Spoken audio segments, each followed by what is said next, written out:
ಪ್ರಶ್ನೆ ಕೇಳ್ತೀನಿ. ಪ್ರತಿ ಶುಕ್ರವಾರ ಸಂಜೆ ನೀವು ಉತ್ರಳ್ಳಿ ಮೇನ್ ರೋಡಲ್ಲಿ ಹೋಗಿ, ಸಂಜೆ ಶುಕ್ರವಾರ ಹೋಗಿ, ಶ್ರೀನಿವಾಸ ವೈನ್ಸೋ ಇನ್ಯಾವುದೋ ವೆಂಕಟೇಶ್ವರ ವೈನ್ಸೋ ಇನ್ಯಾವುದೋ ವೈನ್ ಸ್ಟೋರ್ ಸಂಜೆ ಪೂಜೆ ಮಾಡ್ತಿರ್ತಾರೆ, ನೋಡಿದಿರಾ? ಏನ್ ಹೇಳಿ, ನಿಂಬೆ ಹಣ್ಣು, ಅದಕ್ಕೆ ಮೆಣಸಿನಕಾಯಿ, ಒಂದು ತೆಂಗಿನಕಾಯಿ ಇಟ್ಬಿಟ್ಟು ಅದಕ್ಕೆ ಪೂಜೆ ಮಾಡ್ತಾನೆ. ಯಾಕೆ ಅವ್ನು ಪೂಜೆ ಮಾಡ್ತಾನೆ?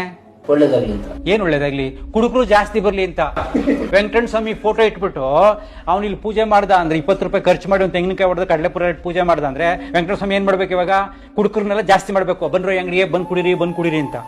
ಸರಿ, ಆಮೇಲೆ ಅವ್ನು ಕುಡ್ಕೊಂಡು ಬಂದ, ಮನೆಗೆ ಗಲಾಟೆ ಮಾಡ್ದ. ಮನೆಗೆ ಬಂದು ಗಲಾಟೆ ಮಾಡಿದ ತಕ್ಷಣ ಹೆಂಡತಿ ಅವ್ರ ಅಮ್ಮ ಏನ್ ಮಾಡ್ತಾರೆ? ಅಯ್ಯೋ ಅಮ್ಮ ಇದ್ರ ಮಗನ್ಗೆ ಕುಡ್ತಾ ಬಿಡ್ಸವ ತಾಯಿ ಅಂದ್ಬಿಟ್ಟು ಅವಳು ಏನ್ ಮಾಡಿದ್ರೆ ಮಂಗಳವಾರ ಬನಶಂಕರಮ್ಮನ ದೇವಸ್ಥಾನಕ್ಕೆ ಹೋಗ್ತಾರೆ. ಅಲ್ಲೋಗ್ಬಿಟ್ಟು ಅದೇ ನಿಂಬೆಹಣ್ಣನ್ನ ಕಟ್ಟಿ ಸೊಟ ಮಾಡಿ ಅದಕ್ಕೆ ತುಪ್ಪ ಹಾಕಿ ದೀಪ ಹಚ್ತಾಳೆ. ನನ್ನ ಮಗನಿಗೆ ಕುಡ್ತಾ ಬಿಡಿಸ್ಬಿಡು ಅಂತ ತಾಯಿ. ಹೆಂಡತಿ ಅದನ್ನ ಗಂಡನ್ ಕುಡ್ತಾ ಬಿಡಿಸು ಅಂತ. ಸೊ ಈ ಅಮ್ಮನ ಮಾತು ಕಟ್ಕೊಂಡು ಬನಶಂಕರಮ್ಮ ಕುಡ್ತಾ ಬಿಡಿಸ್ಬಿಟ್ರೆ ಇಲ್ಲಿ ವೆಂಕಟೇಶ್ವರ ಸ್ವಾಮಿ ಏನ್ ಮಾಡ್ಬೇಕು? ಇವರು ಯು ಸಿ ದ ಕನ್ಫ್ಯೂಷನ್. ತುಂಬಾ ಜನ ಪೂಜೆ ಮಹತ್ವವೇ ಗೊತ್ತಿಲ್ಲ. ಪೂಜೆ ಅನ್ನತಕ್ಕದ್ದು ಕೃತಜ್ಞತೆ.